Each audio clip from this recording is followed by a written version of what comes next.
അതൊക്കെ കഴിക്കട്ടെ, ഒക്കെ കഴിച്ചേട്ടെ.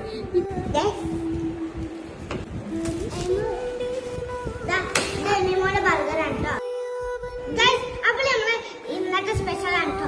അപ്പോൾ ഇന്നത്തെ ദിവസത്തിൽ ഒരു പ്രത്യേകത ഉണ്ട് കേട്ടോ. എന്ന് വെച്ചാൽ ഇന്ന് ഫുള്ളും ജങ്ക് ഫുഡ്സ് ആണ് കേട്ടോ. ഇത് നോക്കി നല്ല ലൈം ജ്യൂസ് ആണ് കേട്ടോ.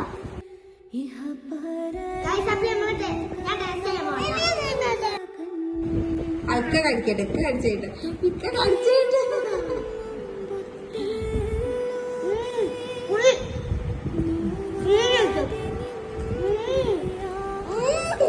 എങ്ങനെയുണ്ട് യമ്മിമോൻ?